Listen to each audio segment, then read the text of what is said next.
Adjust करना पड़ेगा। Laptop से थोड़ा और कन्वीनियंट होता है। योगा थेरेपी जो आप देख रहे हैं ये बहुत इजी यूनिट बता रहा हूँ, बहुत ज्यादा लोड नहीं लेना दिमाग पर। आप लोग लोड ले लेते हो, इसी वजह से काफी चीजें आपके दिमाग में भारी हो जाती हैं। सरेंडर कर देते हो तुरंत सिलेबस देख करके। तो कभी यूनिट के सिलेबस को देख करके सरेंडर नहीं किया जाता है, टैकल किया जाता है। एनाटॉमी योगा थेरेपी बहुत इजी यूनिट है, बहुत आसान है। मैं पढ़ाऊंगा तो और आसान लगेगा, आप रिवीजन करोगे तो और अच्छी तरीके से आपको समझ में आएगा। ये आपका सिलेबस है जो आप यहाँ पर देख रहे हैं थेरेपेटिक योगा का, जिसमें योगा प्रैक्टिस, फिर integrated approach of yoga therapy. आपका जो पहला पॉइंट दिया हुआ है योगा प्रैक्टिस, एक्चुअली जो डिजीज इसमें आपको पढ़ाई जाएंगी अभी आगे जो आपको दिखाऊंगा, इन डिजीज में कौन कौन सी सुटेबल प्रैक्टिस होनी है उनका प्रोटोकॉल भी हमें यहाँ पर डिस्कस करना है। इसीलिए सबसे पहले लिख दिया गया है कि योगा प्रैक्टिस यानी management of disease through suitable yoga practice. देखिए सबसे पहला लाइन पढ़िए, सबसे पहली पॉइंट। इसका मतलब क्या है कि जो आपका डाइटिक रिकमेंडेशन है, जो आपके षटकर्म, आसन, प्राणायाम, इन साथ साथ को भी हम चीजों को यहाँ पर देखते हुए चलेंगे। ठीक है, एक सुटेबल प्रोटोकॉल जो आपको बताया जाता है कई सारी ऑथेंटिक बुक्स में, उनके द्वारा डिजीज में कौन से आसन का क्या उपयोग है, कौन से प्राणायाम से कौन सा रोग ठीक होता है, या जो योगिक स्क्रिप्चर्स हमारे लाइफस्टाइल से जुड़े हुए हैं उनको हम यहाँ पर देखेंगे। दूसरा पॉइंट है integrated approach of yoga therapy, वो भी हम लोग कवर करेंगे। फिर यहाँ पर आप देख रहे हैं कई सारे डिसऑर्डर्स जैसे रेस्पिरेटरी सिस्टम के, तो वो हम आपको पढ़ा चुके हैं। अभी आप यहाँ पर देखेंगे राइनाइटिस है, साइनोसाइटिस है, ब्रोंकाइटिस है, अस्थमा है, फिर कार्डियोवास्कुलर में hypertension, angina pectoris, cardiac asthma, फिर इंडोक्राइनल मेटाबॉलिक में डायबिटीज मेलाइटिस है, हाइपोथायराइडिज्म है, ओबेसिटी है, मेटाबॉलिक सिंड्रोम है। फिर गायनेकोलॉजिकल में अगर आप आएंगे तो dysmenorrhoea, pre menopause, menopause, yoga for pregnancy, antenatal postnatal care. Gastro intestinal में आ जाएंगे तो गैस्ट्रिक जो डिसऑर्डर्स होते हैं। फिर मस्कुलोस्केलेटल में जो हड्डियों से जुड़ी हुई जो प्रॉब्लम है उनको हम यहाँ पर देखेंगे, अर्थराइटिस वगैरह है। फिर न्यूरोलॉजिकल है और फिर साइकियाट्रिक डिसऑर्डर्स है जिसमें न्यूरोसिस और हमें साइकोसिस पढ़ना है। ठीक है, तो इतने सारे डिजीज हम यहाँ पर कवर करेंगे। ये आप जो लास्ट में न्यूरोलॉजिकल डिसऑर्डर देख रहे हैं और साइकियाट्रिक डिसऑर्डर देख रहे हैं, जिसमें कुछ और चीजें भी आएंगी जो आपके साइकोलॉजी के सिलेबस में भी ऐड है। तो ये आपके लिए बड़ी अच्छी बात है कि आप यहाँ पर भी पढ़ लेंगे और साइकोलॉजी में भी पढ़ लेंगे, तो आपका दोहरा रिवीजन हो जाएगा, तो आपके लिए काफी बेनिफिशियल रहेगा। तो ये आपका सिलेबस है जो मैं आपको भी दिखा रहा हूँ और इसी तरीके से आपको यहाँ पर पढ़ना है, इसी वे में आपको पढ़ना है। ठीक है, मैं integrated approach of yoga therapy से शुरू करूंगा और फिर जो जो डिजीज आएंगी एक कॉमन प्रोटोकॉल में आपको बताऊंगा। ठीक है, इससे पहले दो बुक के नाम आप नोट कर सकते हैं, दो किताबों के नाम आप नोट कर सकते हैं। एक है योगा थेरेपी, उसके राइटर के नाम मुझे आइडिया नहीं है, आप गूगल पर डालेंगे आ जाएगा। उस बुक का ही नाम है योगा थेरेपी। हिंदी में भी अवेलेबल है योग चिकित्सा के नाम से और अंग्रेजी में अवेलेबल है योगा थेरेपी के नाम से, आपको वो एक पढ़नी है। दूसरी सबसे बेहतर बुक है रोग और योग, ऐसे करके है, रोग और योग। ठीक है, हरे कलर की पुस्तक आती है, बिहार स्कूल ऑफ योगा की, ग्रीन कलर की होती है वो। ठीक है, योगिक मैनेजमेंट फॉर कॉमन एलिमेंट्स, ये अंग्रेजी में उसका ट्रांसलेशन है। ठीक है, दोनों भाषाओं में उपलब्ध है। इस बुक को आप डाउनलोड कर लीजिए, परचेज कर लीजिए, पीडीएफ जिससे मिल जाए आप उससे शेयर करके पढ़ सकते हैं। क्या पढ़ना है मैं आपको बता देता हूँ। यहाँ से आपको 2 पॉइंट पढ़ने हैं। एक पॉइंट आपको पढ़ना है प्रोटोकॉल, यानी यौगिक प्रोटोकॉल, एक बीमारी में कौन सा प्रोटोकॉल बताया गया है वो पढ़ना है आपको, क्योंकि ऑथेंटिक बुक से ही प्रश्न बनते हैं और इस बुक से ज्यादा प्रश्न बन रहे हैं आजकल, क्योंकि बहुत ऑथेंटिक है, बिहार स्कूल ऑफ योगा की, बीएसवाई की है। दूसरा आपको इस वाली बुक से जो हरे कलर की पुस्तक है रोग और योग से, इससे दूसरा पढ़ना है डाइटिक रिकमेंडेशन। डाइटिक रिकमेंडेशन अभी आप पढ़ लीजिएगा, हालांकि डाइट एंड न्यूट्रिशन में आपको पढ़ाऊंगा तो आपको और अच्छे समझ में आएगा, लेकिन अभी जो हर बीमारी में क्या खाना है क्या नहीं खाना है, जिसको आप परहेज कहते हो, उसको भी आपको यहाँ पर नोट करना है, पढ़ना है। मैं तो पढ़ाऊंगा ये पीपीटी में, लेकिन अतिरिक्त जानकारी आपको वहां से ऐड करना है। ठीक है, ये चीज आपकी जिम्मेदारी है। अगर आप नहीं करेंगे, हाँ बोलो। फर्स्ट वाला पॉइंट आपने क्या बताया था, क्या पढ़ना है इसे डाइट के अलावा? डाइट के अलावा दूसरा यौगिक प्रोटोकॉल, एक बीमारी में प्रोटोकॉल दिया जाता है ना कि कौन से आसन करने हैं उस बीमारी में के लिए, उपचार के लिए कौन से प्राणायाम करने, वो सब लिखा है उस बुक में। ठीक है, हाँ तो वो पढ़ लीजिएगा।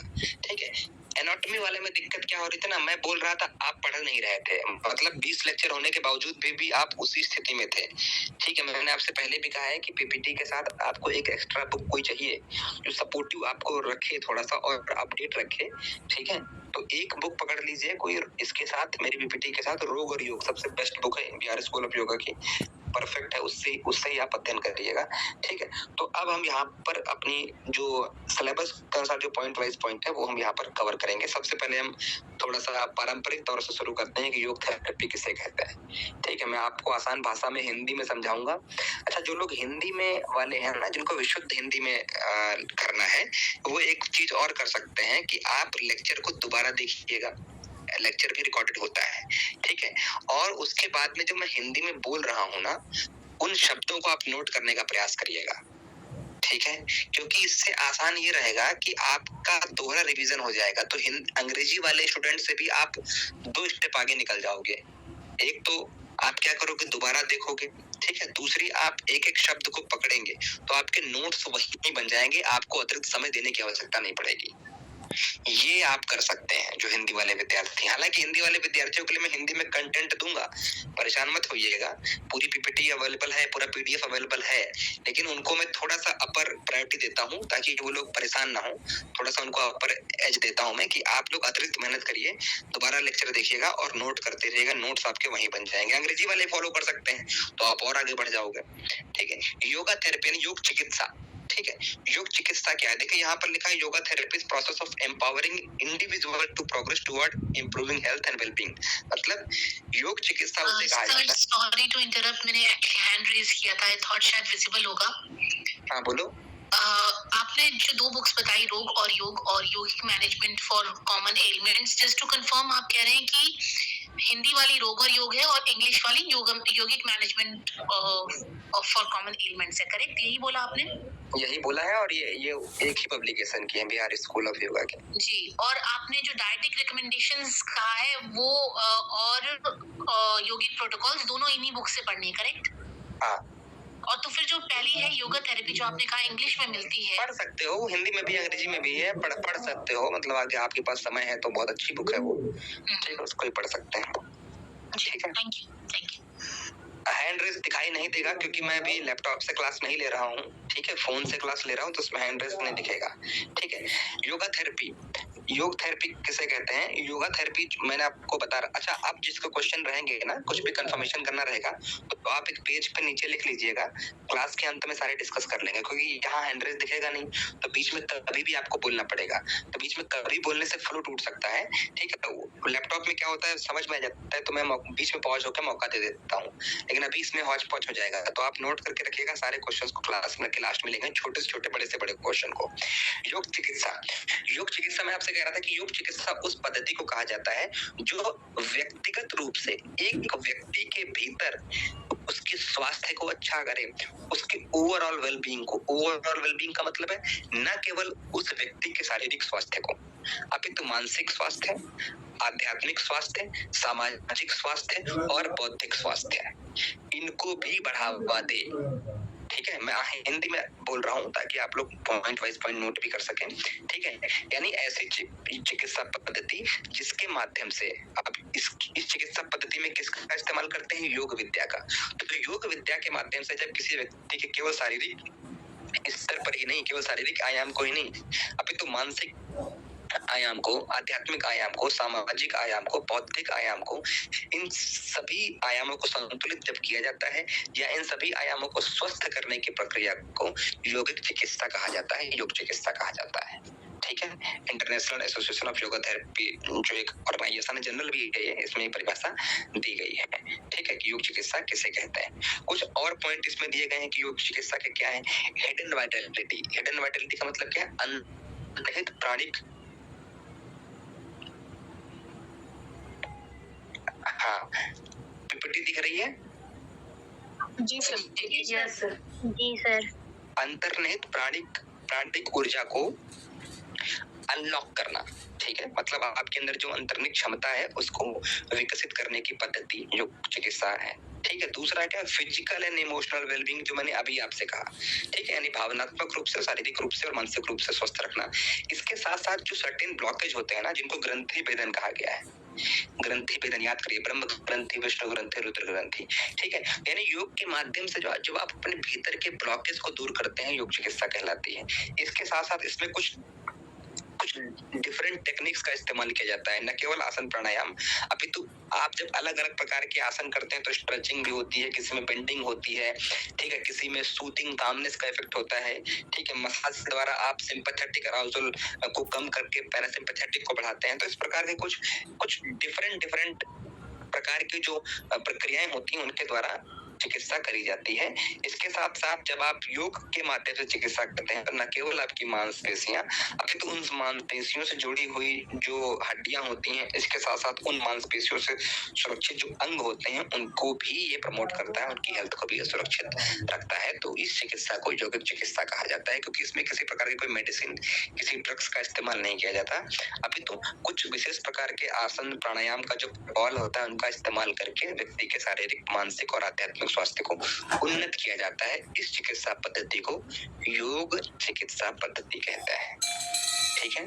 तो ये आपको यहाँ पर ध्यान रखना है।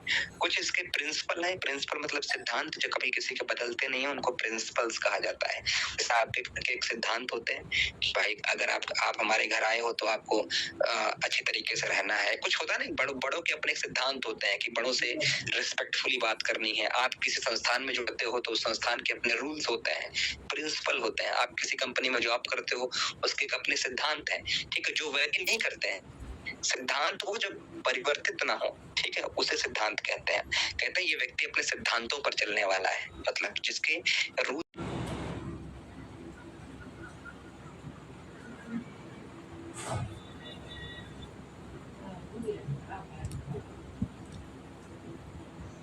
Recording in progress. दे रहे हो, ठीक है।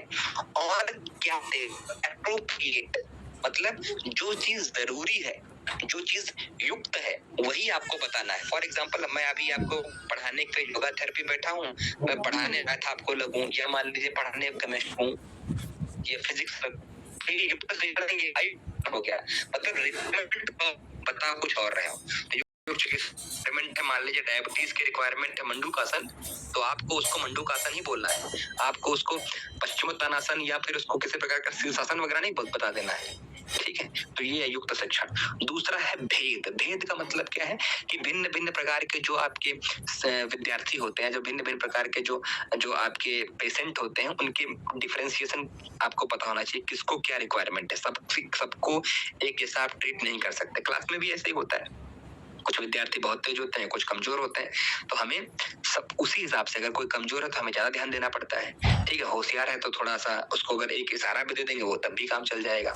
ऐसे में हम ये नहीं बोल सकते ना कि जो सारे होशियार है तो सबको हम इशारे दे के ही काम चला लें, ऐसा नहीं होता।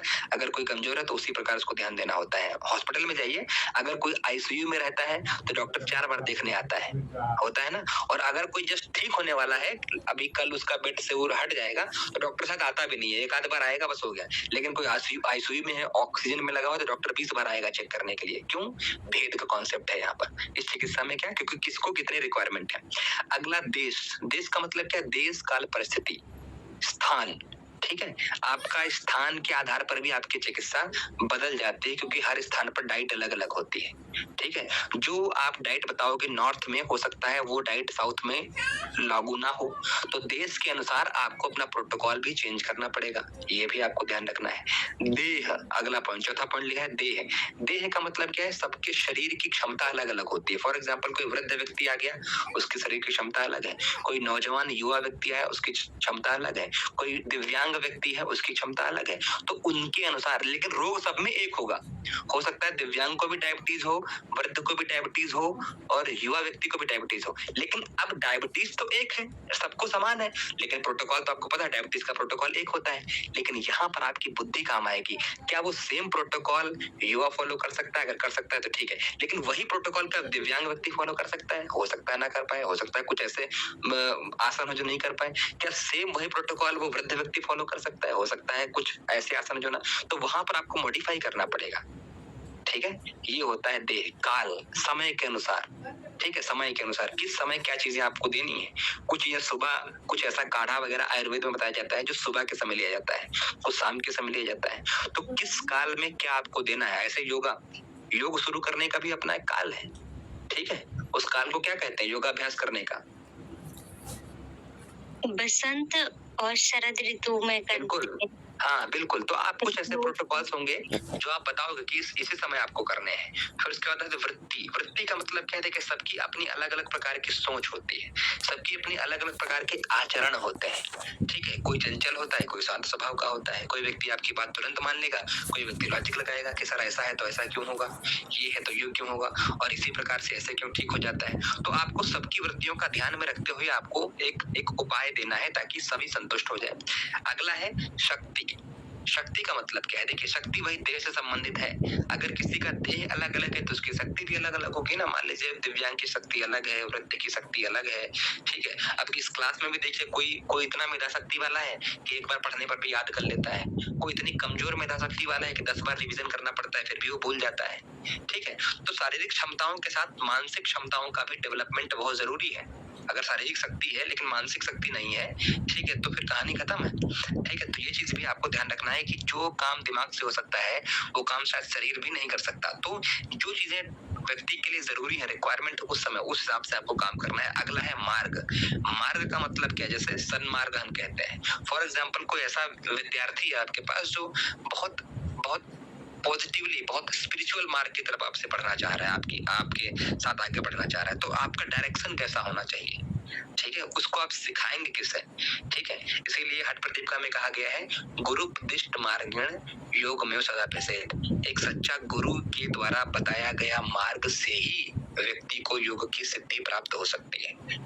सबसे पहले लिखा सच्चा गुरु, मतलब आजकल गुरु भी बहुत ज्यादा है, ठीक है। ड्रेस कोड डिफाइन हो गया है ना कि भगवा पहन करके काम हो जाता है, लेकिन उसके पीछे लोग कौन है, किस विचार के लोग हैं, किस आचरण के लोग हैं, उनके द्वारा बताया गया जो सन्मार्ग होता है वही आपको आगे की तरफ लेकर के जाता है। और कई बार तो आपको किसी व्यक्ति की भी ढूंढने की आवश्यकता नहीं है, बहुत सारी पुस्तकें भी है ना। जैसे परम पूज्य गुरुदेव ने क्या कहा, मैं व्यक्ति नहीं विचार हूँ, अगर मैं ना मिलूं तो मेरी पुस्तकें आपको गाइड करेंगे।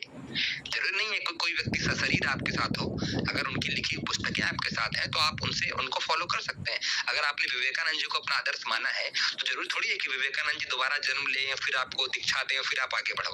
उनकी इतनी सारी पुस्तकें हैं, आप उनमें से किसी एक पुस्तक को अपना आइडिया बना लीजिए और जो उसमें लिखा है वैसे फॉलो करने लगिए, आपका काम हो जाएगा, तो मार्ग आपको मिल जाएगा। तो वही चीज है कि आप इस चिकित्सा में, क्योंकि योग चिकित्सा की हम बात कर रहे हैं और योग चिकित्सा केवल शारीरिक बीमारियों को ठीक नहीं करता, आध्यात्मिक मार्ग को भी विकसित करता है।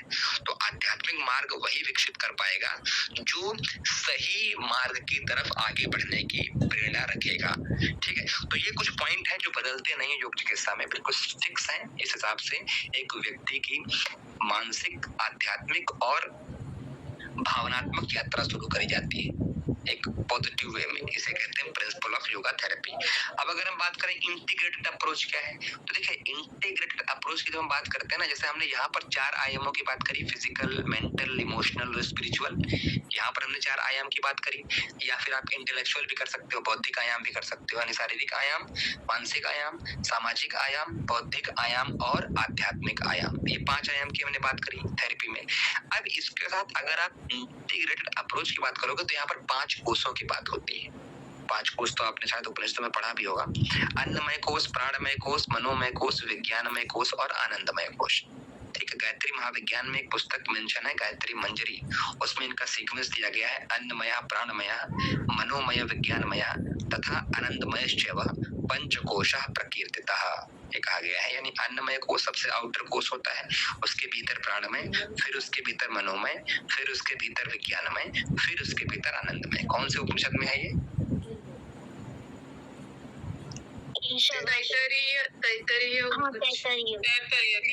कौन सी वल्ली में है?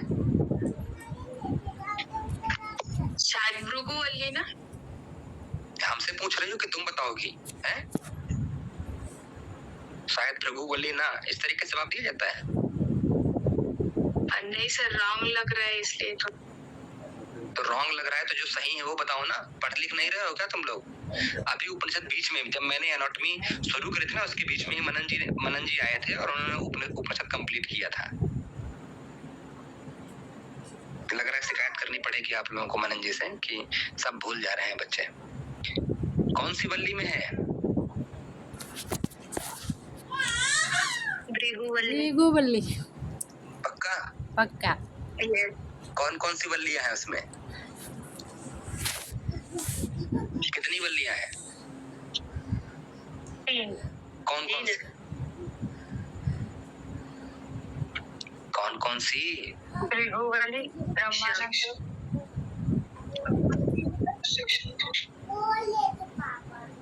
शिक्षावल्ली, आनंदवल्ली और भृगुवल्ली, 3 थी। आनंदवल्ली सर ब्रह्मानंदवल्ली। हाँ सर, आनंदवल्ली भी थी। 3 वल्लियां हैं, 3 वल्लियां हैं। 3 वल्लियां हैं, भृगु, ब्रह्मा और शिक्षा, आनंद और भृगुवल्ली। 3 वल्लियां हैं लेकिन आनंद नहीं। छोड़ो शिक्षा, आनंद, ब्रह्मानंद वल्ली है। ठीक है, सभी लोग माइक बंद कर लो। 3 वल्लियां हैं लेकिन 6-9 लोग मिलके भी उसका जवाब सही नहीं दे पा रहे हो। आनंद नहीं है, ब्रह्मानंद वल्ली है वो। ठीक है, इसको क्लियर कर लीजिए। चलिए, पंचकोश की हम बात कर रहे थे, तो पंचकोश को मैंने आपको बताया कि पंचकोश वो चीजें होती हैं जो आप देखते नहीं हो। स्वदेहे यो न जानाति तस्य सिद्धिम कथम भवेत, यानी जिसके प्रति आप अवेयर नहीं हो। ठीक है, जो आपको पता नहीं कि आपकी बॉडी में है कि नहीं है। क्योंकि अगर मैं आपसे पूछे जब आप हाई स्कूल में थे, या जब आप कक्षा 8 कक्षा 9 में थे, या आप ग्रेजुएशन में भी थे, अगर आपने योग कभी नहीं पढ़ा होगा, उसको पता ही नहीं होता कि पंचकोश भी होता है क्या। आप एक्सपेरिमेंट कर सकते हैं, किसी कॉमर्स वाले, किसी ऐसे विद्यार्थी से पूछे जिसने योग कभी ना पढ़ा, उसको पता ही नहीं होगा।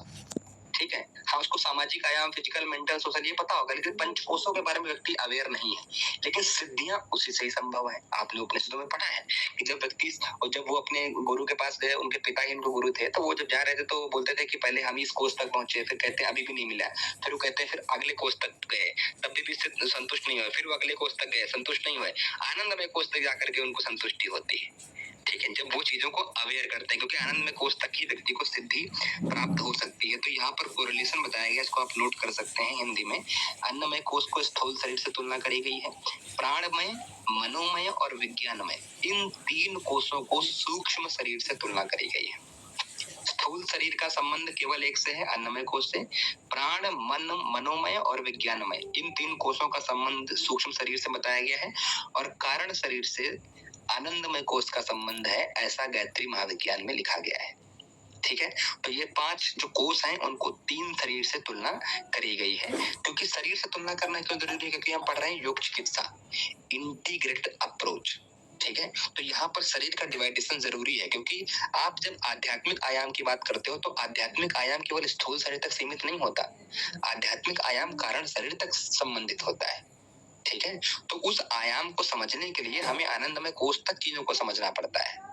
ठीक है, उसके अलग अलग प्रकार के आसन है, अलग अलग प्रकार के हैं, वो मैं अभी आपको बताऊंगा कि आनंदमय कोष को अगर शुद्ध करना है, या उसको भेदना है, या उसका अनुभव करना है, तो कौन से अभ्यास करने चाहिए। ठीक है, आपके आगे सिलेबस में आएंगे तो वहां पर भी मैं डिस्कस करूंगा। ठीक है, इसके साथ साथ यहाँ पर लिखा है कि जैसे कुछ पॉइंट जो अभी मैं डिस्कस कर रहा था, देखिए वहीं पर ये पॉइंट लिख दिए गए हैं कि अगर आपको अपने शरीर को आधार बना करके आत्मा की तरफ बढ़ना है, यानी अन्नमय से आनंदमय की तरफ बढ़ना है, यानी किसी को अगर अन्नमय का शोधन करना है तो उसको शुद्धि क्रिया, आसन और मुद्रा का अभ्यास करना चाहिए। यानी आसन, मुद्रा और शुद्धि क्रिया, इन तीनों का अभ्यास करने से व्यक्ति का अन्नमय कोष पहले शुद्ध होता है। फिर प्राणमय कोष की शुद्धि के लिए प्राणायाम बताए गए हैं। ठीक है, मनोमय कोष की शुद्धि के लिए कीर्तन, भजन, जो मैंने आपको बताया था श्रवण भक्ति में, यानी आप कहीं ना कहीं देखेंगे तो मनोमय कोष और विज्ञानमय कोष ये कहीं ना कहीं श्रवण कीर्तन की बात कर रहे हैं, अंतरंग साधना की बात कर रहे हैं। अब अंतरंग साधन कौन, जो मैंने आपको ज्ञान योग में बताए थे, ज्ञान योग में कुछ बहिरंग थे, कुछ अंतरंग थे। ठीक है, तो वो अंतरंग कौन कौन से थे? धारणा, ध्यान, समाधि। धारणा, ध्यान। ठीक है, 3 थे। बुद्धि में देखिए यहाँ पर लिखा है गाइडेंस समझिए आप। गाइडेंस किसका? एक तो आपको अंतरंग करना है, भक्ति का अभ्यास करना है, वो तो ठीक है। आप ऊपर के 3 करोगे तभी बुद्धि तक पहुंचोगे, ध्यान रखिएगा। जब तक अन्नमय से प्राणमय, प्राणमय से मनोमय नहीं शुद्ध होगा, तब तक विज्ञान में तो छोड़ ही दो। तो विज्ञानमय तक पहुंचने के लिए गुरुपदिष्ट मार्ग बताया गया है। ठीक है, यानी गुरु के द्वारा एज इट इज बताए गए ज्ञान को फॉलो करना। अगर गुरु नहीं है तो उनके द्वारा लिखे गए ग्रंथ को एज इट इज फॉलो करना जो उसमें लिखा गया है। ठीक है, फॉर एग्जाम्पल अगर किसी को स्वात्माराम जी को फॉलो करना है तो स्वात्माराम जी के द्वारा लिखित जो हठ प्रदीपिका है उसमें बताए गए जो आसनम कुंभकम चित्रम मुद्राखम करणम तथा अथनादानुसंधान अभ्यासन क्रमो हटे, इस क्रम को फॉलो करना चाहिए। अगर किसी को शरीर को माध्यम बना करके आनंदमय की तरफ बढ़ना है, विज्ञानमय को भेदन करना है, तो फिर उसको अगर वो घरंड जी का फॉलोवर है तो घरंड जी ने जो बताया वो फॉलो करना है। ठीक है, सर्वकर्मणा शोधनम च आसनं भवित्रम, इस चीज को फॉलो करना है। ठीक है, अगर किसी को उपनिषदों को फॉलो करना है तो जो आपके वल्ली में बताया गया, उस वल्ली में जो चीजें लिखी गई वो फॉलो करना है, तब जाकर के बुद्धि डेवलप होती है। क्योंकि मान लीजिए बुद्धि में आपको बताऊं, जब तक किताब में लिखा गया, किसी का माइक ऑन है, प्लीज माइक बंद कर लीजिए, खटपट हो रहा है।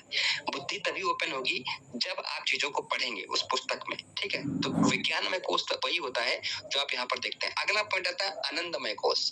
आनंदमय कोष के लिए क्या होना चाहिए? देखिए, आनंदमय कोष के लिए 3 पॉइंट बताए गए हैं, मैं आगे भी आपको बताऊंगा। ठीक है, तुर्या, ठीक है, नाद, बिंदु, कला, ठीक है, तुर्यातीत। तुर्यातीत क्या होता है?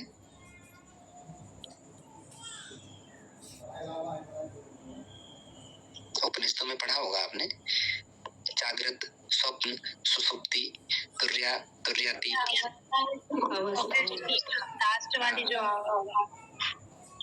लास्ट वाली कोई अवस्था नहीं है, अवस्था से परे की बात कही गई है। ठीक है, हाँ ठीक है, तो यहाँ पर वो आनंदमय कोष वाला पॉइंट है नहीं, आप ऐड कर लीजिएगा। इसमें नाद, बिंदु, कला और तुर्यातीत की बात की जाती है। नाद मतलब क्या? जो आप अनुभव करते हैं। ठीक है, आदो जलमुक्त भैरव संभव मध्य तो मर्दल घंटा काल जास्था, हठ प्रदीपिका में लिखा है नाद कितने प्रकार के होते हैं, कौन कौन सी स्थितियों में क्या। फिर बिंदु, ठीक है, बिंदु मतलब क्या? जो आपका रज वीर है इसको संतरित करना है, कहाँ तक पहुंचाना? आज्ञा चक्र तक।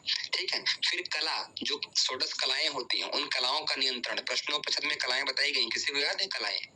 प्रश्नोपनिषद में बताई गई हैं कलाएं।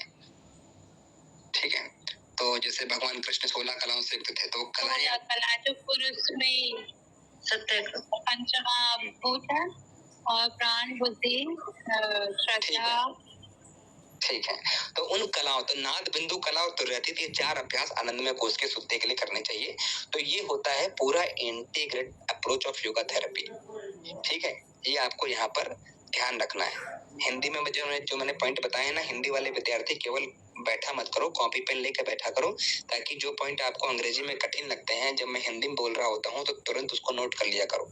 इससे आपकी स्पीड बढ़ेगी, लिखने की स्पीड बढ़ेगी तो रिवीजन की स्पीड बढ़ेगी। ठीक है, अब हम शुरू करते हैं अपनी प्रॉपर यूनिट को।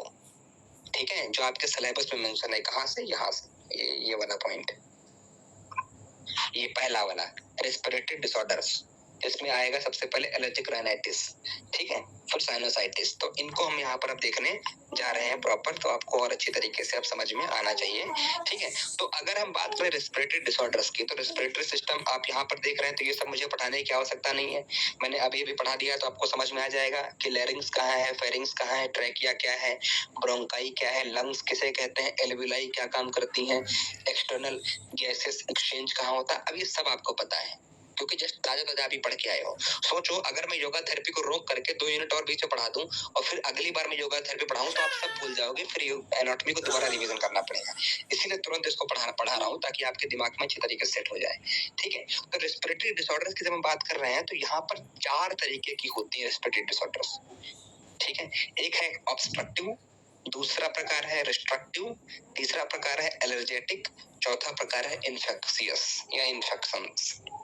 ऑब्स्ट्रक्टिव का मतलब क्या है? कोई रास्ता रोक दे, ठीक है, ऑब्स्ट्रक्ट कहते हैं उसको।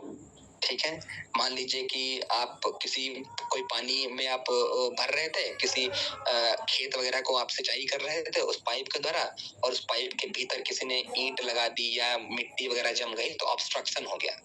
तो उस प्रकार का डिजीज जैसे सीओपीडी, ब्रोंकियल अस्थमा, ब्रोंकाइटिस, ये सब। रिस्ट्रक्टिव का मतलब क्या है? रिस्ट्रक्टिव का मतलब ये है कि बाहर से कुछ नहीं हुआ है, उस पाइप में ही कोई समस्या है। बाहर से कोई ईंटा या किसी ने कुछ कीचड़ वगैरह या किसी ने कुछ मिट्टी का जो ढेला है वो नहीं डाला है, उस पाइप में ही मोटाई बढ़ने लगी है। समझ रहे हो? मतलब पाइप की थिकनेस इतनी बढ़ गई है कि वो अपने आप रिस्ट्रिक्ट हो गई, पतली होने लगी है। मतलब बाहरी कोई समस्या नहीं है, उस पाइप में ही समस्या है, तो उसको बोलते हैं रिस्ट्रक्टिव डिसऑर्डर्स। फिर होता है एलर्जेटिक। बहुत सारे लोगों को एलर्जी हो जाती है, धूप से एलर्जी किसी को होती है, किसी को धूल के कणों से एलर्जी होती है, किसी को परफ्यूम की स्मेल से एलर्जी होती है। तो ये सब एलर्जी वाले, तो इनसे जो रोग होते हैं। चौथा इन्फेक्शन। इन्फेक्शन का मतलब क्या है? मान लीजिए किसी को कोई वायरल चीज हुई हो और आप उसके पास चले जाओ बिना मास्क से, ठीक है, और उसको टच कर लो, या अगर वो खांस रहा है, श्वास ले रहा है, तो वहां से वो बैक्टीरिया आपके अंदर आ जाएगा। जैसे कोविड में होता है, जैसे वायरल फीवर में होता है। अगर घर में किसी को एक वायरल फीवर आया और आपने उनकी सेवा कर दी बिना मास्क लगाए, तो आपको भी आ जाएगा। फिर हो सकता है पूरे घर में। ऐसा भी कई बार होता होगा आप लोगों के यहाँ कि माता पिता भाई बहन सबको फीवर एक साथ आ जाता है। पहले किसी एक को आएगा, लेकिन उसने उनकी सेवा करी, उन्होंने उनकी सेवा करी, सबको हो जाता है। Tuberculosis, TB. टीबी का जो बैक्टीरिया होता है बहुत ही खतरनाक होता है। पहले तो इसको क्षय रोग कहा जाता था। पहले तो ऐसा होता था आज से 20-25 साल पहले कि अगर किसी को टीबी हो गया तो गांव देहात में मान लेते थे कि ये तो इसकी मृत्यु निश्चित है। लेकिन अब साइंस ने बहुत उन्नति कर ली है। अब टीबी वाले पेशेंट की भी मृत्यु नहीं होती है। 6 महीने लगातार डॉट्स दवा दी जाती है, सरकारी अस्पताल में दवा मिलती है और ठीक हो जाता है व्यक्ति। लेकिन फिर भी टीबी की बैक्टीरिया इतना खतरनाक होता है कि उसके सामने नहीं जाना चाहिए, क्योंकि इन्फेक्शन हो जाएगा। तो ये सब होते हैं 4 प्रकार के डिजीज, जो आपको सारे सिस्टम में इन्हीं 4 प्रकार का पढ़ना है, न केवल रेस्पिरेटरी में। अभी तो ये 4 प्रकार बहुत सारे चीजों में रिवाइज होंगे, रिपीट होंगे, तो ये आपको यहाँ पर ध्यान रखना। आपके सिलेबस में जो चीजें हैं वो हम यहाँ पर आपको बताएंगे। जैसे सिलेबस में दिया है एलर्जिक राइनाइटिस, तो देखो एलर्जिक में है, फिर साइनोसाइटिस है, फिर ब्रोंकियल अस्थमा सीओपीडी है, ब्रोंकाइटिस। तो ये सारी चीजों को हम यहाँ पर कवर करेंगे। तो ये आप यहाँ पर देख रहे हैं लंग्स और पूरा रेस्पिरेटरी सिस्टम के जो ऑर्गन है, ठीक है। तो ये तो आप खैर पढ़ चुके हैं, तो आपके लिए इसमें कोई समस्या नहीं है। अब सबसे पहले डिजीज हम शुरू करते हैं, एलर्जिक राइनाइटिस। अब इन पॉइंट को आप कान खोल के अच्छी तरीके से पढ़िएगा, क्योंकि ये अगर आप अच्छी तरीके से पढ़ेंगे तभी आपका जब दोबारा रिवीजन करेंगे तो आपको समझ में आएगा। नाम के आगे लिखा है एलर्जिक और नाम के पीछे लिखा है आइटिस। राइनाइटिस में देखिए लिखा है ITIS, और यहाँ पर अगर आप अच्छे तरीके से देखेंगे तो साइनोसाइटिस में भी देखिए, साइनोसाइटिस में भी लिखा हुआ है SI यानी ITIS। तो जहां जहां पर आइटिस आएगा उसका मतलब क्या है? बहुत सारे विद्यार्थी जानते हैं, पुराने विद्यार्थी। इन्फ्लेमेशन। कौन कौन सी 5 चीजें होंगी? इन्फ्लेमेशन अगर किसी को है तो कौन कौन सी 5 कंडीशंस होती हैं?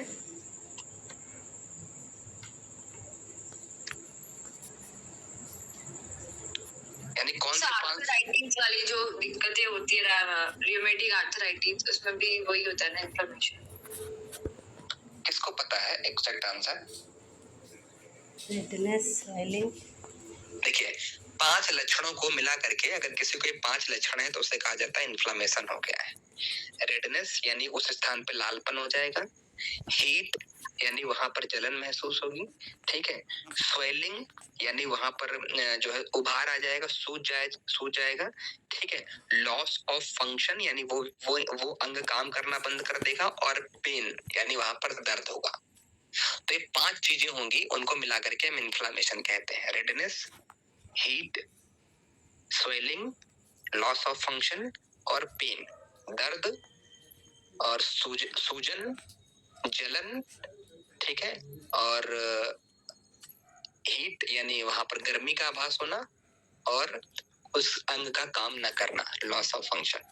तो ये 5 चीजें जहां जहां पर होंगी उसको हम कहेंगे आइटिस एंड इन्फ्लेमेशन। तो यहाँ पर आप जो देख रहे हैं अभी मैं आपको बताऊंगा ये कहाँ पर होता है। देखिए एलर्जिक राइनाइटिस जिसे हम कहते हैं, ये आपका अपर जो रेस्पिरेटरी ट्रैक्ट होता है, यानी ये एलर्जिक राइनाइटिस कहाँ पर होती है? नेजल कैविटी और फेरिंग्स के आसपास होती है। ये ध्यान रखिएगा, इसकी लोकेशन कहाँ है? नेजल कैविटी और अपर रेस्पिरेटरी यानी लैरिंग्स, और अधिक तक लैरिंग्स फेरिंग्स तक ही सीमित होता है। ये नीचे ट्रैकिया तक नहीं बढ़ता है, ध्यान रखिएगा, केवल अपर रेस्पिरेटरी ट्रैक्ट तक ही होता है, ठीक है, नोज नेजल कैविटी तक ही ये सीमित होता है। तो इसको एलर्जिक राइनाइटिस कहते हैं। इसका दूसरा नाम है हे फीवर। इसको हे फीवर भी कहा जाता है। एग्जाम में हे फीवर के लिए कई बार प्रश्न पूछे गए हैं, ठीक है। और यहाँ पर लिखा है पोलन।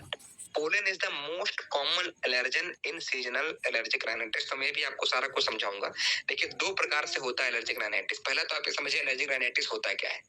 अपर रेस्पिरेटरी ट्रैक्ट यानी नाक और नाक के भीतर वाला जो स्पेस है, अगर उसमें जलन होने लगे, ठीक है, वहां पर दर्द होने लगे, वो अच्छे तरीके से काम ना प्रॉपर करे, ठीक है, वहां से रनिंग नोज, नाक बहने लगे, ठीक है, गर्मी यानी सूजने लगे, वो चीजें, चेहरा आपका फूल जाए, तो इसको बोलते हैं एलर्जिक राइनाइटिस, ठीक है। ये दो प्रकार से होता है, सीजनल और पेरिनियल।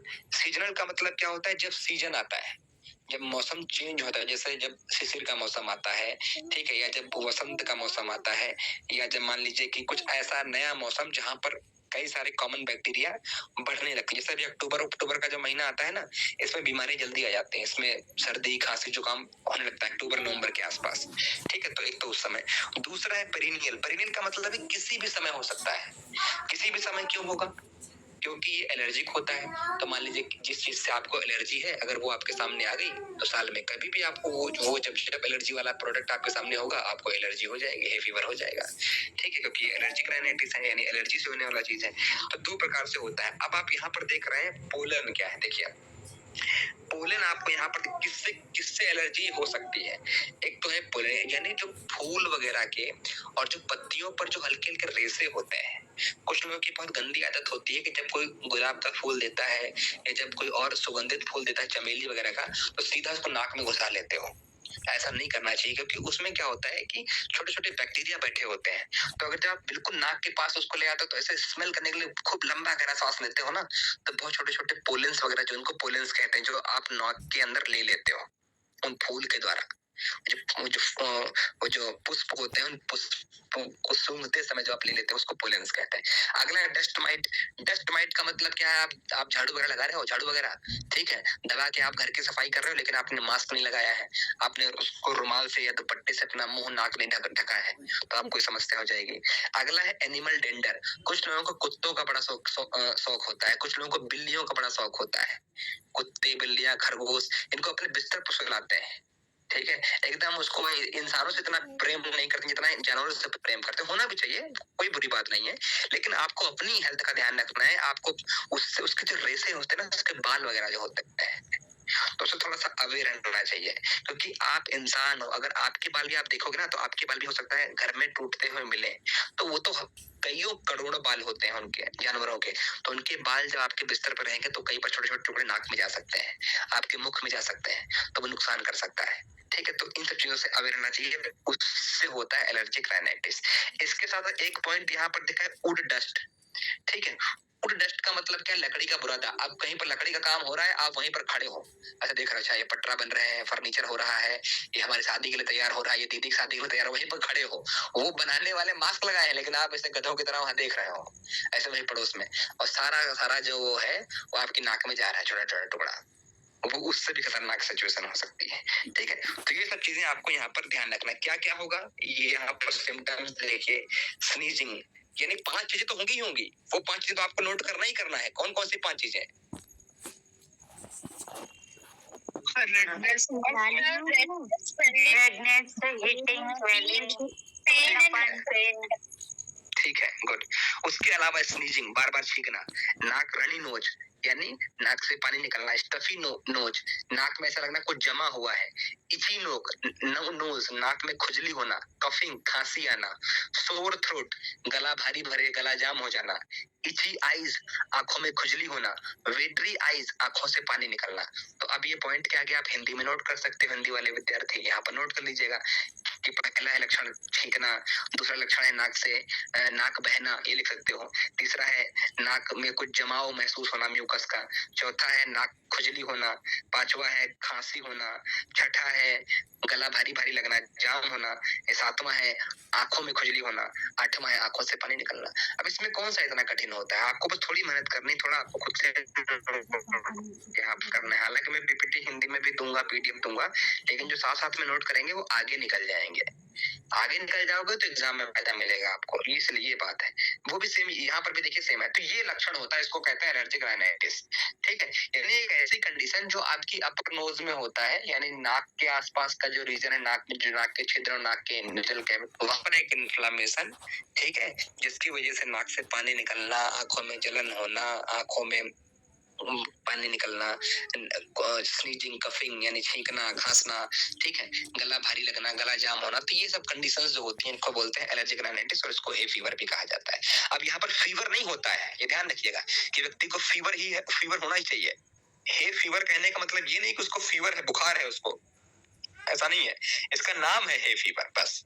ठीक है, एलर्जिक राइनाइटिस में बुखार हो ये जरूरी बिल्कुल नहीं है। ठीक है, तो ये होता है एलर्जिक राइनाइटिस।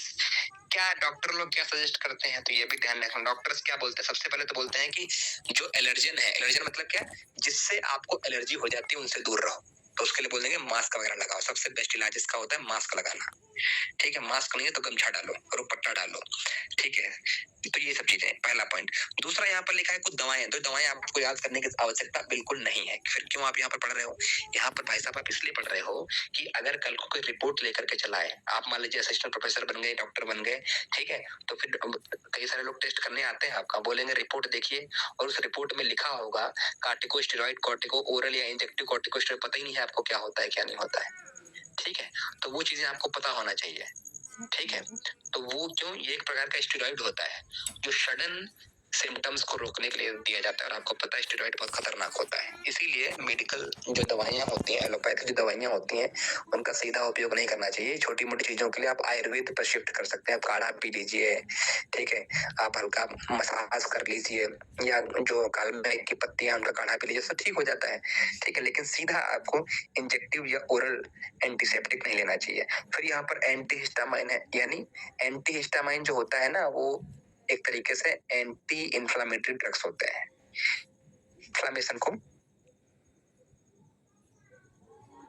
इन्फ्लामेशन को रोकने के लिए जो उपयोग किए जाते हैं उनको बोलते हैं एंटी हिस्टामाइन। ठीक है, तो ये कुछ जो होते हैं वो डॉक्टर देते हैं। आप क्या दे सकते हो, मैं आपको तो लास्ट में बताऊंगा ही, लेकिन आप बताइए एलर्जिक राइनाइटिस में एक योगा के पेशेंट, ये योगा के विद्यार्थियों को क्या देना चाहिए? क्योंकि जितना आप खुद से दिमाग लगाओगे ना, आपके भेजे में उतना घुसेगा। बोलो सर, जल्दी का उठा सकते हैं। ठीक है सर, ब्रीथ इन ब्रीथ आउट एक्सरसाइजेस, वो lower part of lungs, middle part of lungs, upper part of lungs के लिए ब्रीथ इन ब्रीथ आउट एक्सरसाइज। समझ गया मैं, thoracic breathing, abdominal breathing. Yes sir, yes sir. हाँ, शुद्धि क्रिया भी करवा सकते हैं। शुद्धि क्रियाएं जल लेती सूखने पे कर सकते हैं। नहीं, शुद्धि क्रिया में आप ऐसे हवा तुक्काबाजी मत करिए। आपने बोला जल नीति करा, सूत्र नीति कैसे करा लेगा? अरे उसका पूरा इन्फ्लामेशन हो रखा है, रेडनेस हो रखा है। देखिए, आप आज से जब तक योगा थेरेपी चलेगी, एग्जैक्ट पॉइंट वाइज बताएंगे, हवाबाजी नहीं करोगे आप लोग, ये करा सकते हो, ये भी करा सकते हो। पहले आप उस डिमांड को तो समझो। मैंने बोला कि आप सिम्टम्स तो समझो, इतनी खतरनाक सिचुएशन हो रखी है, उसकी नाक से पानी निकल रहा है, अंदर जलन हो रही है, तो सूत्र कैसे, जलनेती करना भी उसके लिए बड़ा मुश्किल हो जाएगा। ठीक है, थोड़ा दिमाग लगा के भी आपको जवाब देना है, क्योंकि एग्जाम में भी इसी तरीके से प्रोटोकॉल बनेगा, और इसके लिए आपको थोड़ा स्टडी भी करना, सेल्फ स्टडी। रोग और योग आज ही आपके पास आपके फोन में अपलोड हो जानी चाहिए। ठीक है, तब आपका दिमाग और अच्छे से सकते हैं। क्या भाप दिलवा सकते हैं? भाप, हाँ, भाप, ये बहुत अच्छा पॉइंट है। बिल्कुल, भाप तो दिलाया जाता है, भाप तो डॉक्टर बोलता है।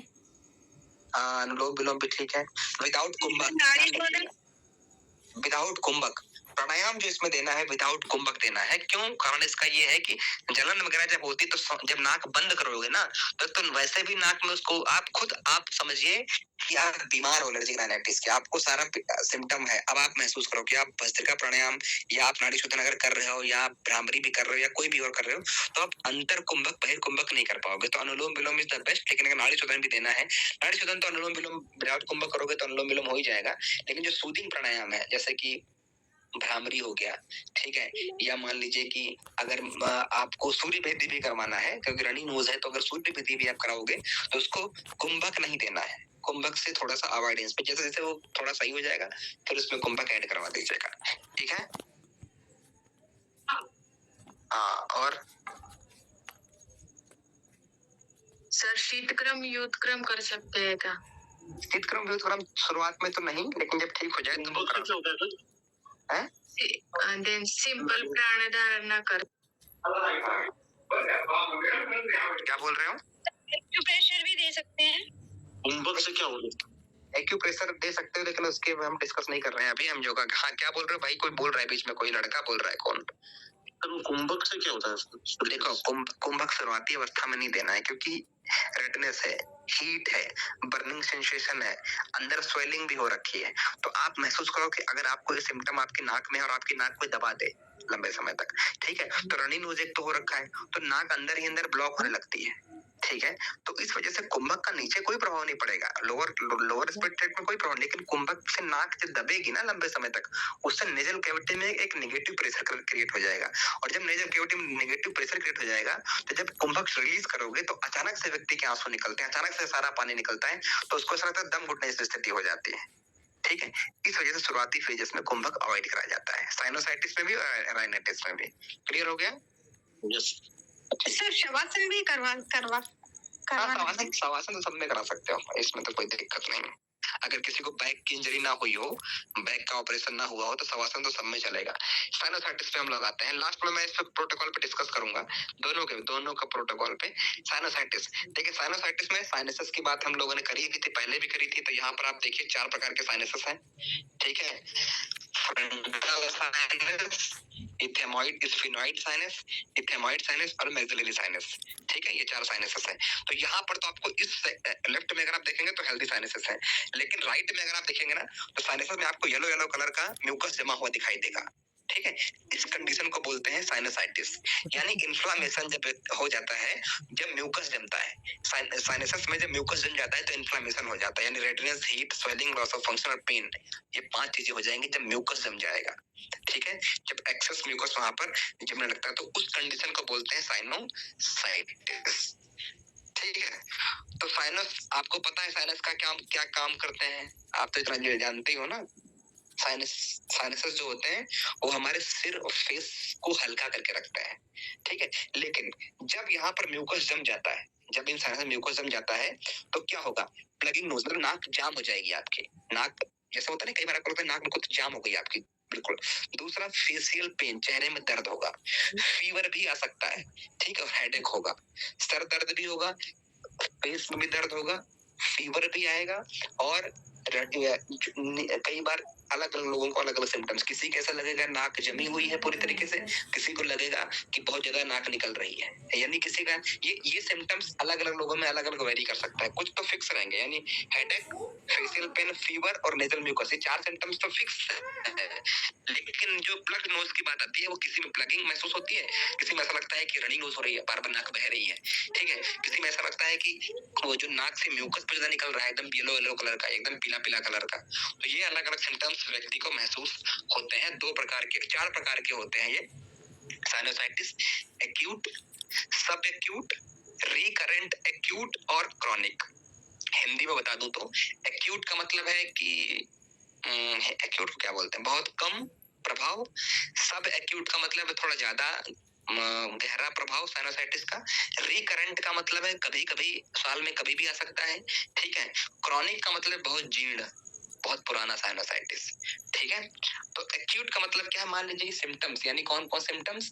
चेहरे में दर्द, सिर का भारीपन और फेशियल पेन, ये अगर 4 हफ्तों तक रहे, ठीक है, कम से कम 10 दिन और अधिक 1 महीना, क्योंकि 1 महीने में 4 हफ्ते होते हैं, 7 चौक 28, 1 महीना होता है, यानी कम से कम 10 दिन से लेकर के 30 दिन तक अगर रहे तो आपको हो गई एक्यूट साइनोसाइटिस, ठीक है। लेकिन अगर 12 वीक तक रहे तो 12 वीक का मतलब कितना? 3 महीने हो गए, ठीक है। अगर 3 महीने तक रहे तो उसको बोलेंगे सब एक्यूट, ठीक है।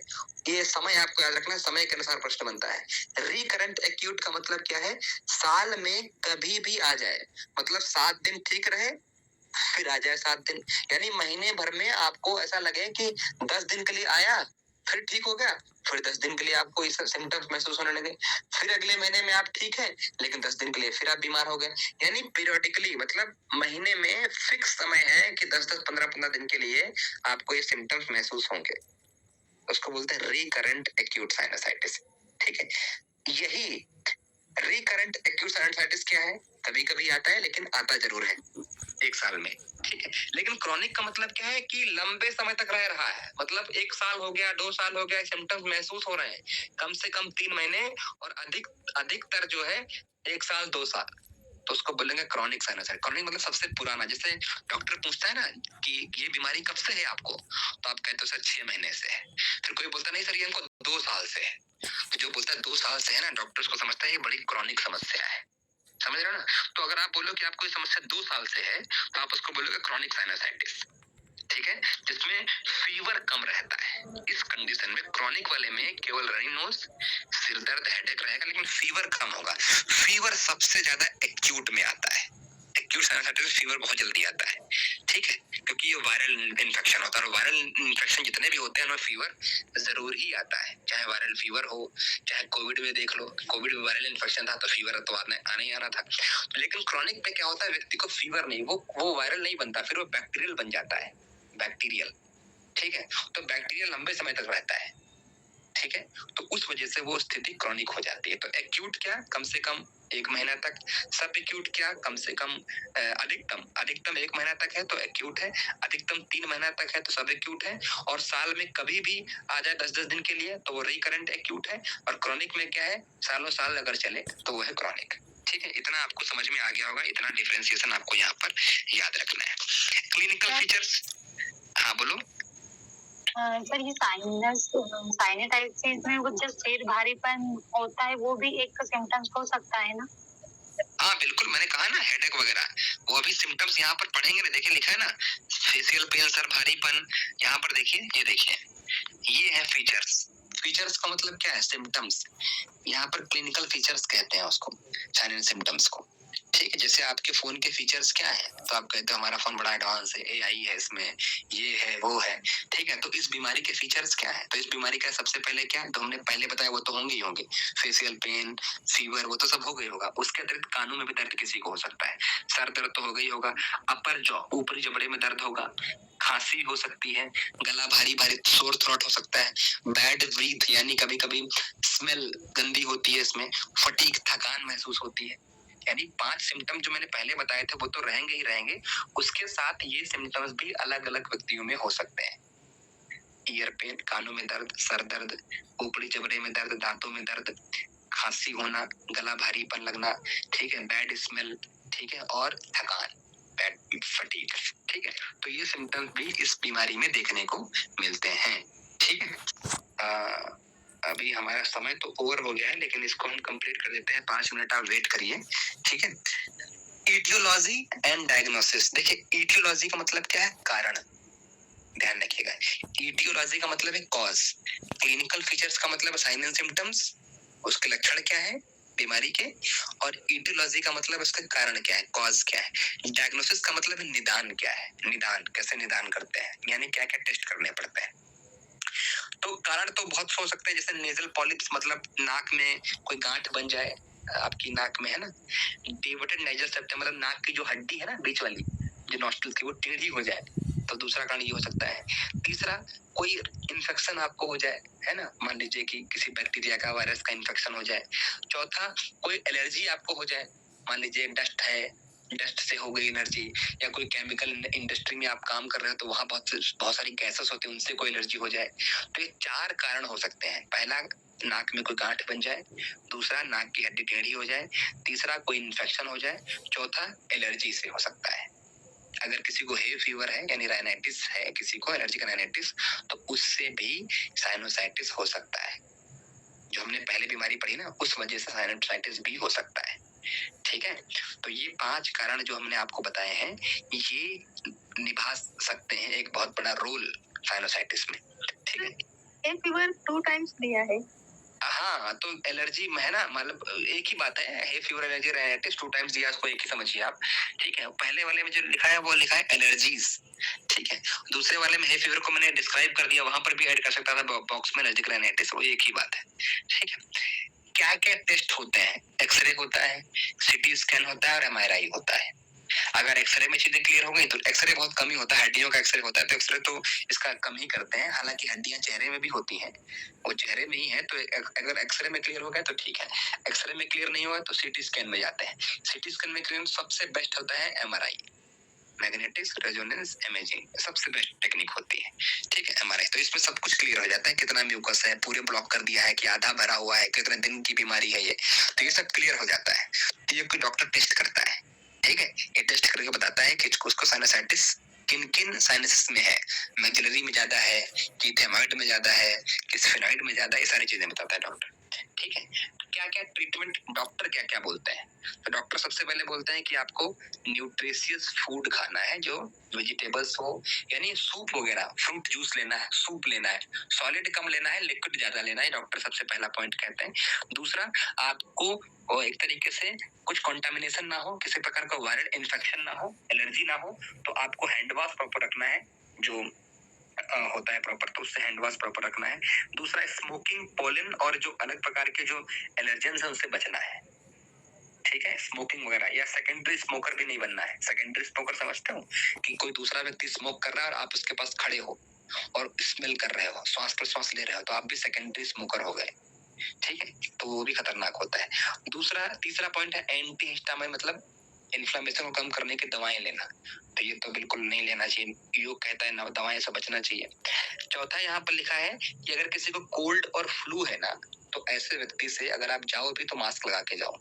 किसी को सर्दी खांसी जुकाम है, बुखार है, वायरल फीवर है किसी को, आपके घर में भी अगर आपके भाई बहन को है, तब भी अगर आप उनकी सेवा करना चाहते हो तो थोड़ा अपना भी ध्यान रखना चाहिए, मास्क वगैरह का इस्तेमाल करना चाहिए, ताकि आपको ये सब बीमारियां ना हो, क्योंकि ये सब बीमारियां एक दूसरे से होने वाली बीमारियां हैं, एलर्जिक होती हैं, एक दूसरे से ट्रांसफर भी हो सकती हैं, ठीक है। तो ये आपको यहाँ पर ट्रीटमेंट को डॉक्टर बताता है। अब योग क्या बताता है, योगा, तो योग में बहुत सारे यहाँ पर लिखे हैं, आपको अलग अलग करना है। देखो दोनों का मैंने कॉमन बता दिया है और ये प्रोटोकॉल दिया गया है, मैंने यहाँ पर खुद से कुछ नहीं ऐड किया है, ध्यान रखिएगा, सारा प्रोटोकॉल मैंने लिया है, कहाँ से लिया है मैंने, रोग और योग से, क्योंकि ऑथेंटिक बुक्स है। यहाँ पर एक पॉइंट मुझे समझ में नहीं है, सारा प्रोटोकॉल तो ठीक है, लेकिन यहाँ पर लिखा है भस्त्रिका। अब भस्त्रिका जब मैंने सर्च किया तो भस्त्रिका विदाउट कुंभक तो ठीक है, ठीक है, लेकिन भस्त्रिका में ना कई सारे स्टेजेस होती हैं। अब भस्त्रिका के अलावा अगर यहाँ पर अनुलोम विलोम लिखते हैं तो जब मैं ज्यादा उसको ऑथेंटिक मानता, हालांकि भस्त्रिका डॉक्टर कराते भी हैं, लेकिन वो कराते हैं फर्स्ट स्टेज में। अगर साइनसाइटिस थर्ड स्टेज में है, बहुत सीवियर है, तो भस्त्रिका थोड़ी कराओगे आप, ठीक है, तो आप उसको अनुलोम विलोम कराओगे, आप उनको नाड़ी शोधन कराओगे, आप उनको चंद्र भेदी कराओगे, मतलब एक तरीके से जो सूदिंग प्राणायाम है विदाउट कुंभक, ठीक है। तो भस्त्रिका प्राणायाम जो यहाँ पर उन्होंने रोग और योग ने जो लिख दिया है, आप उसको इतना समझिए कि लास्ट जब वो ठीक होने लगे तब आप उनको करा सकते हो।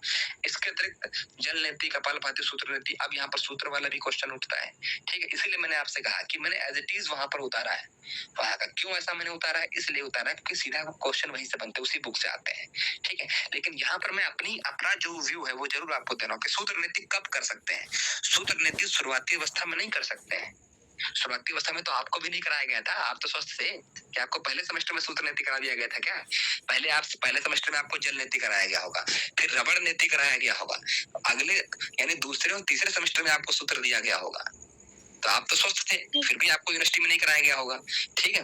हाँ, लेकिन 6 महीने वाले जो है सर्टिफिकेट वाले, उनकी बात मैं नहीं कर रहा हूँ, तो 6 महीने में ही पूरा मास्टर डिग्री कर लेते हैं, ठीक है, उनकी बात मैं नहीं कर रहा हूँ। लेकिन जो प्रॉपर प्रोसेस से जाते हैं, बीएससी एमएससी करते हैं ना, उनको हर सेमेस्टर में अलग अलग होता है। दंड धोती एक सेमेस्टर में होती है, सूत्र एक सेमेस्टर में होता है, फिर वस्त्र धोती सबसे फाइनल सेमेस्टर में होती है, ठीक है। तो ऐसे बीमारियों में भी, बीमारी जब ठीक होंगी ना, तो धीरे धीरे आप उनको कराओगे, ठीक है। वही चीज आपको यहाँ पर, जैसे डॉक्टर जब कोई चीज पढ़ाता है तो सारा कुछ पढ़ा देता है, लेकिन जब लिखना होता है ना तो वो लिखता है कितने mg का डोज चाहिए, 200 mg का है तो ठीक है, 500 mg का है वो भी ठीक है, लेकिन अलग अलग स्टेज में, ठीक है। उसके बाद योग निद्रा, अगर आप शवासन की जगह योग निद्रा कराओगे ना सारी बीमारियों में, तो वो ज्यादा बेहतर है। योग निद्रा शवासन में क्या अंतर है बताइए? meditated with या rather instructed state होती है उसमें,